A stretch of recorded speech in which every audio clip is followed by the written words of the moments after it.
Hello, good afternoon. Welcome to the Arboretum Carlo Live. Sorry about the delay today, a few technical difficulties, but hope we can sort them out now and everything's going to run smoothly from now on. Today I'm talking about ponds and how to make the ponds and the best tips and advice to get the best out of your pond. Lots of questions in today, so obviously there's a big interest in water gardening and especially on ponds. Questions being asked is what pump, how big the pond, can it be in shade, can it be in sun, how can I stop the water going green, what plants. So I'm going to give you some tips and advice to cover all those kind of questions. This is the dream or the aspiration of a lovely pond here. You can see a waterfall, you have your fish in the pond, lots of bubbles, you have water lilies and plants all around. So that's the perfect pond. So ways of making your pond, you can buy the ponds pre-formed. Anything that I'm going to talk about today is available online, so arboretum.ie. So anything you can see, so the pumps and equipment, not the plants. As you can understand, the plants can't go through the post because they would be built, and we can't send water, says you, through the post. It would spill out, so that would be a messy job. So I'm going to show you what you can use. You can use pre-formed ponds, and again, they're available online, so arboretum.ie. You can see them up there. What I'm going to show you is the pond line is most flexible. This is a PVC pond liner, and basically it comes in rolls, 4 meters, 8 meters, different width rolls. So you can dig your hole according to what pond line size is available. I always say the biggest problem when people make ponds is actually they dig the hole and then come into it. So if you're going to build a house, you would go to the architect first and decide what you want. So I say to you, if you're building the pond, decide what use you want of the pond. So do you want a formal pool? Do you want a natural pond? Is it going to attract animals? And again, you've got to think of water safety. So if you have young children or elderly people that could be near the water, think of a closed unit. So I would say we have plenty of fountains available online again, arboretum.ie, which don't have any water visible. So they'll be totally safe for children. Now I'm going to show you how you decide the pond and what you're going to do. Over here, I've just made it very simple. The biggest mistake people make when they're doing a pond is actually build just a curved hole is what they do. And then when they have the pond liner put in, they say, oh, I want to put plants into it. So what I'm showing here, make a step. So the step is 30 centimeters. And with the step then, you can put your aquatic basket sitting onto the step. So that's your aquatic basket. There's one pre-planted up, so ready to go. If you have just a bowl-shaped pond, where do you put your marginal plants? So again, a little bit of planning, and we're always asked is how will I measure it? What's the easiest way to do it? Now I'm going to give you the hard way and the easy way. Hard way, people don't want to look at mathematics, but what I say, 30 centimeters is for the overlap. Go down 30 for your shelves, that's a foot, and then down 30 centimeters. So you can add all that up together, it comes to 1.2 meters, 1.4, and the same. So that's going to give you a size then of 3.8 meters one way, and it's the same again, 3.8 meters the other way. So that's perfect. 3.8, you can use the pond line of 4 meters. Now, again, if you don't want to bother with that, a piece of string. The beauty about the string, get someone to hold, you can follow the contour of your pond, and rather than mathematics, that will give you a complete accurate shape of the pond. So you've got to do both dimensions, because one could be, it might not be square, it could be slightly rectangular, or different gradients, different slopes. So this will take it, so use your string, and that will cover the shape of your pond. So that's one way of doing, say, and the depth I'm showing is 60 centimeters. Often people will build a pond and they'll have it only maybe say 30 centimeters deep. The problem then, if you only have a shallow pond, is that you won't be able to put fish into it because it's too shallow. Also, it'll freeze over in the winter. So I recommend 60 centimeter, 0.6 of a meter, 2 feet depth, minimum of a pond. If you're going to keep koi, I would recommend 1.2 meters minimum, up to 1.5 meters. Here I have a round pond, and again, if you want to work the pond liner out, you can again do it mathematically, pi radius square, so it's 3.14 by 1 meter by 1 meter, that's the radius, and it gives you that's the meter, so it's 3 here, 60, 2, and again it worked out at 1.8 meters, so you can use your 4 meter liner again to give you a diameter of a pond 2 meters wide by 60 centimeters again. So whether you will actually use the same pond line, the same size, whether you make it round or square. Alright, so that's the pond line, how to make your pond. Questions I'm asked then is, how do I keep the water clean? There's a couple of ways that you can keep the water clean. Is either planting it up or mechanical. And if you have a combination of fish and plants, you can actually keep the water clean. But if you want to keep larger fish or larger density of fish, you need to put filtration into the pond.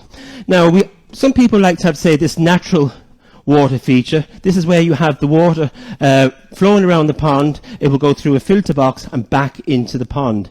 Now, if you have the waterfall coming down here, you don't have the pump here, because what happens is only circulating the same amount of water around. So you pick the furthest distance away from the pump, and that will keep the water circulating. So I'll show you on this other slide here. I'm going to try and keep this very simple. So you have a big oval pond here now. You have the pump here, so the pump is the furthest part away from the waterfall. So the water will pump here, and so what you're now doing is moving the whole volume of the pond. And again, depending on what width you want the waterfall, that will depend what size pump you require. So if you have, say, 6 inches, 15 centimetre of a waterfall, you will require 50 litres per minute flowing down. And this all sounds complicated. You can come into anyone in the garden centre and we can work it out. And all the pumps come with flow charts, so this is just a quick guide. Again, if you say you want a foot width of a waterfall, you will need 100 litres per minute coming down the waterfall. Alright? And that will guarantee to give you the right flow. But with technology moving on, we have pumps now that can actually be adjusted. So oftentimes people bought the pump undersized or oversized. This is what we call a waterfall pump. You can see here now, we'll show you, see the holes in that now. These are wide. So what happens then is that they allow the waste matter in the pond to go through and into your filter. And then it goes from your filter box down into your waterfall. So it's really handy, and it's guaranteed that it'll clean the pond. So you can say, first of all, you can turn the pump up or down the flow, so you can have it from 15 watt to 25 watt, and we have a little variable switch here.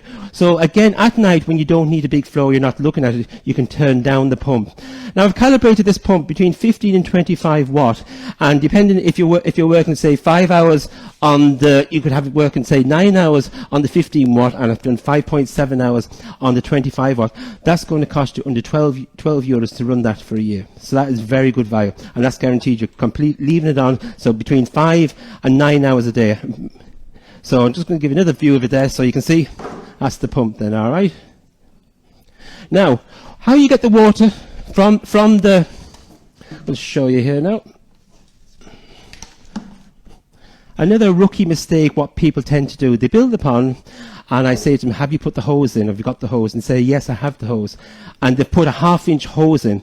Now, when you want to get the water to the filter box, you want to be looking at a larger diameter. And again, another mistake people tend to do, these are what we say hose tails. That's a 3/4, that's an inch, 1.25 inches, 1.5. And you remove whichever you're not using so the water can go through the pump. If you use a 1/2 inch hose and you put that beside your pond, it's like trying to blow through a straw. So basically you've got velocity, so the water's coming out fast. You want volume of water coming down a waterfall. So this will be in your pond.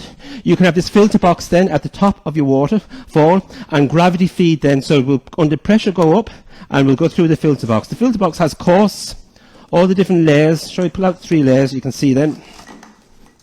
So you have your coarse, medium, and fine. And what will happen? That will catch the debris. Then you have these ceramics here now, inside here now, and what they do, that's where the bacteria will multiply and break down your biological then. And this is the mechanical filtration. And before it goes through into the filter box, we have an ultraviolet light. And basically what that does, it makes the algae flocculate, stick together, and then it kills it off, and it will land in the sponges, and that it will take it out of it then. All right, so that's your filter box. Usually, general tip for these is once a year to replace the UV bulb.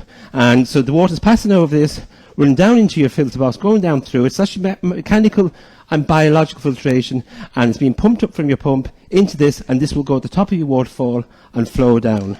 All right, so that's your filter. So technology has moved on, so it's great that you can control the speed and the flow of your pumps. Now I'm going to show you another one here. This now is what we call a fountain pump. Now fountain pumps, often people say, oh, it's got a filter on the pump. The filter on the pump here is a strain to stop dirt and debris going into your nozzle. So it's not filtering the water. So these work on velocity, so on pressure. So I'll go back to the chart here again. The height will dictate what size pool you want. So for instance, you have a 2-meter pool in diameter. The maximum height spray you can have is 1 meter, so 3 feet for a 6 foot, roughly around 6.5 feet pool. If you're in a very windy situation, go a bigger pool, go up to say 3 meters for a 1 meter, because what happens then, the wind will splash it out and it will blow around the place. Now these come with different nozzles then, they're interchangeable nozzles.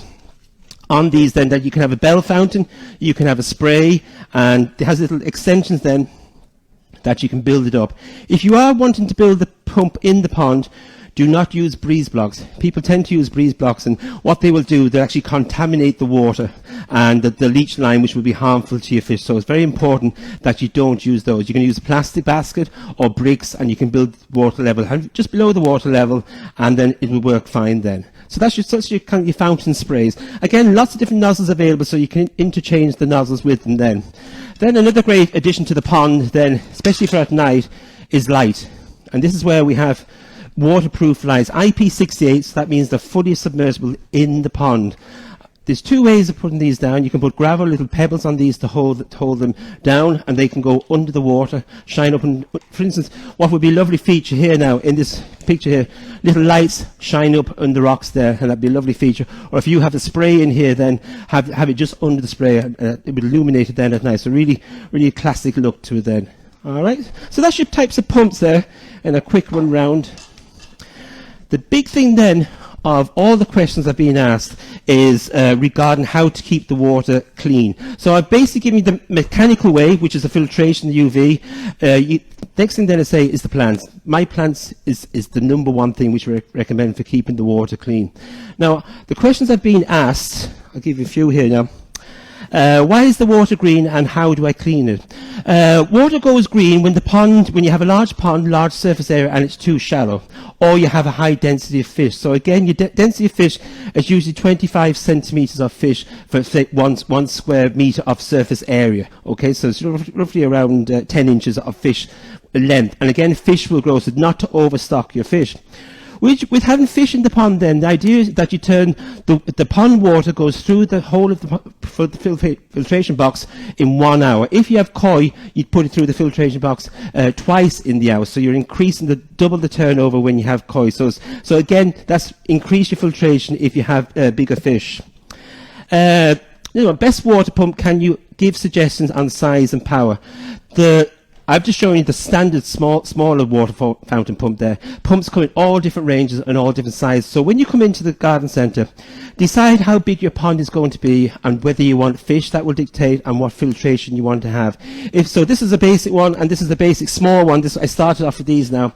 These are small, and we do a lot bigger. So the pond's pump size will vary depending on if you want to keep fish, if you want to keep koi. If you're going to keep koi, then you need bigger filtration and more aeration in the pond.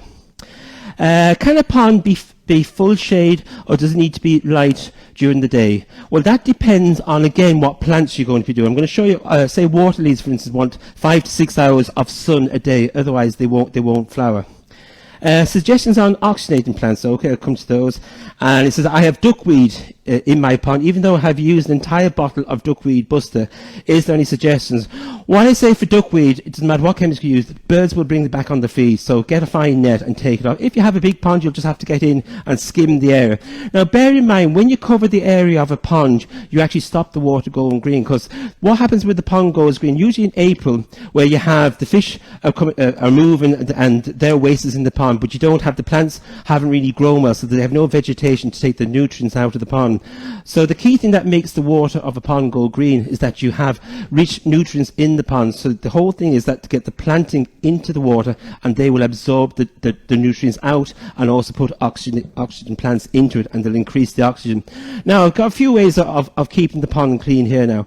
This is what we have. This is oxygenating plants, or often called pondweed. You can see here, I'm going to hold it up here now.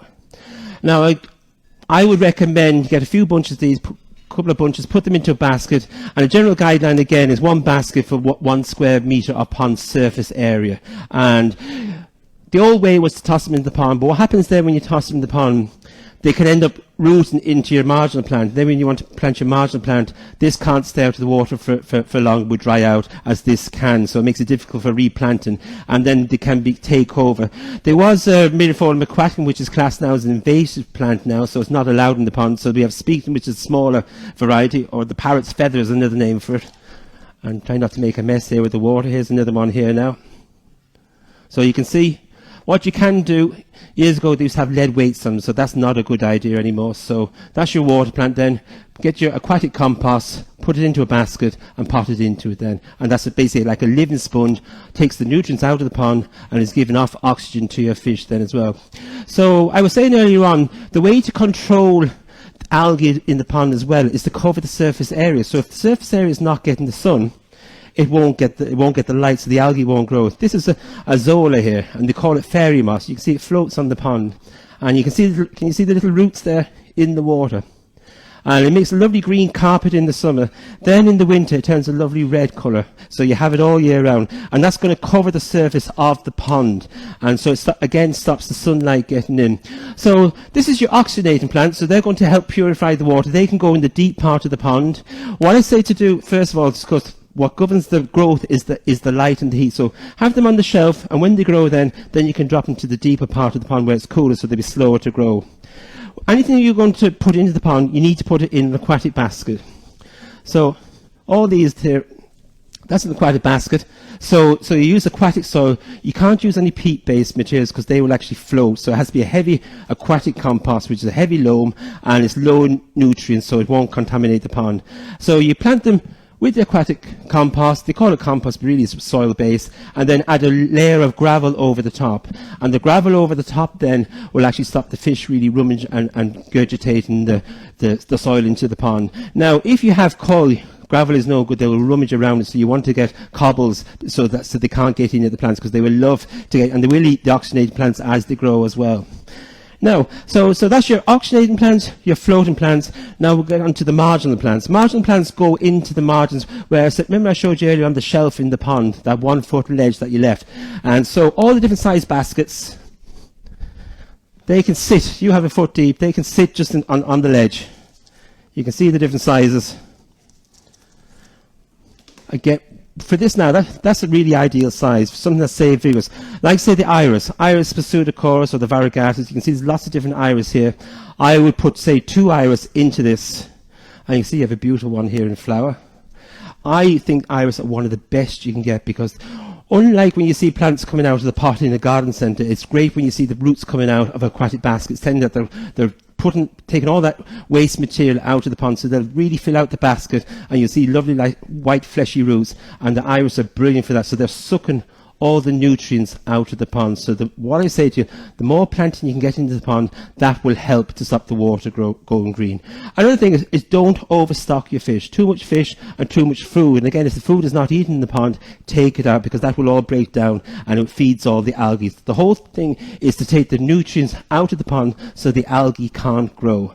So that's the marginal plants. There are lots of different marginal plants, all, as they say, go around the pond. Now, don't get hung up on the depth. They'll all have different.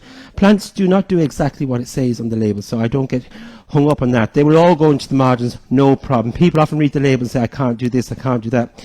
If you ever go around the dodder and you see in the canal and you see the iris pseudochorus, and it's 2 and 3 feet deep, it's growing quite happily in the water, so you don't have to get hung up on. You can see this is lovely, the broadleaf rush. And again, you can see the little flowers on that there now. We have a grass here then, phalaris. And again, this will be sold in the garden centre. You will see it, and it's quite happy sitting in the water. So all these, you can see, they're in aquatic baskets. This is the corkscrew rush. You can look at the roots coming out of that. So it's a real healthy sign that it's growing very, very well. I have also ragged robin. Can go in the margins again. I was asked the question, what can you put in, say, damp conditions, overflow?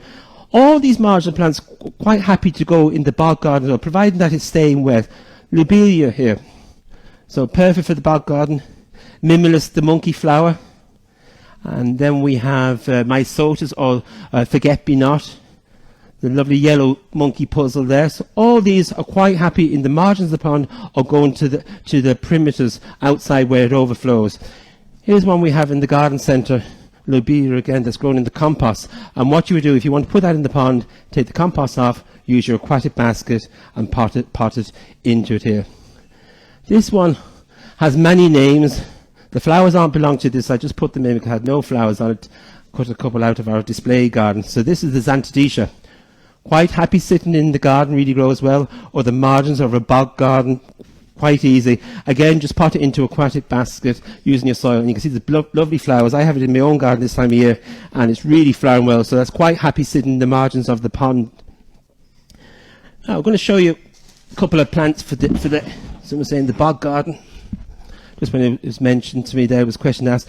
hostas, brilliant again. So thrive in that moist condition. So again, where the pond overflows, plant lobelia, hostas, things like that, they would love that. Now we'll have another quick look and see what other questions I was at. So it says, what is the best miniature plants for a tiny pond? Well, best small plants, I'd go for some isotis would be good. You can get little small bulrush, and you can use the smaller irises. They'll be fine for that. The water is not staying in my pond. Any tips? Now, water will evaporate. Just make sure that when you have built your pond, that you don't trim the pond liner until you've actually had the waterfall flown and that you've checked out there's nothing. The biggest cause of water leaking is usually top of a waterfall. It's coming out a little side. Or if it's pond, make sure you don't, walk on the pond line. And again, I didn't say when you're putting the pond liner down, use soft sand or use, non-woven fleece underneath it, or you can say use carpet, but don't use a wool as it would rot, or cotton, anything like that. Use polypropylene, synthetic carpet, and it won't rot. So other plants help clean the water. I say yes. When I say are there any plants help clean the water, all the plants clean the water. Everyone tends to think of just oxygenating plants that clean the water. Once it's in the pond, it's taken the nutrients out of it. Are there plants that will stop the green buildup? Yes, again, it's the same thing, taking the nutrients out of the pond. Why is the water green and how do I clean it? A myth with many people tend to do is that when the water goes green, usually around April, they siphon out the whole water of the pond.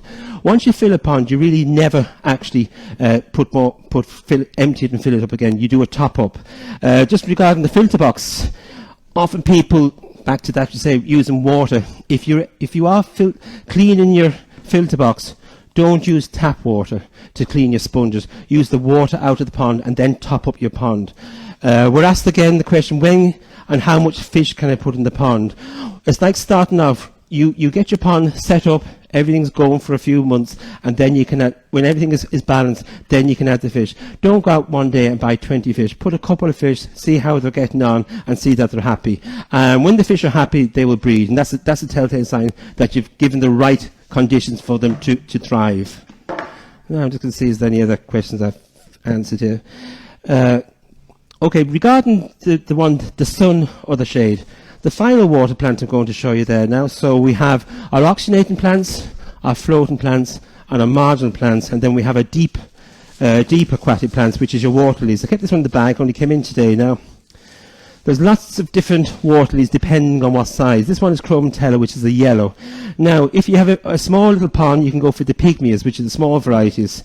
And these can reach between 2 and 3 meters surface area of the pond. And they will cover the pond, but they'll want 5 to 6 hours of sun. So situation of a water lily is crucial to how they will develop. You can see in the picture, the waterfall is here, but the water lilies are over. Never put them here. They won't like it. They will naturally want to go over here, away from the pond, and they'll want to go the sunniest part of the pond. So if you have a pond in shade, water lilies is not going to be good for you. Okay, they're not going to happen because they will grow, but they won't flower. So this one is the queen of the water. Is full sun. They need that sun for them to flourish. So I think I have everything answered. Any more questions come through there? So again, what are the best plants to plant around the pond? So again, I would say marginal bog-loving plants that are naturally clean the water and stop the green. So it seems the same questions coming through the whole time as how do we keep the water clear. Now, I would say to you, don't use any chemicals. Chemicals is a last resort. It's like people taking vitamins. If you've got the balance of the diet right, you don't need to. So if you have the filtration, the right amount of fish, and the plants are in the pond, it will naturally clean. And when April comes every year, people panic because the water goes green because the plants haven't established, they haven't grown, so they're not taking the nutrients out. So I would just let nature balance.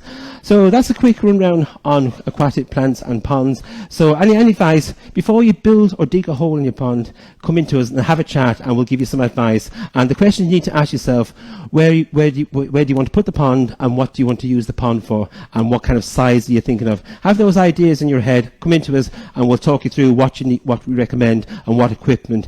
And anything I've talked about today, bar the plants, is available online, so it's arboretum.ie. Thank you.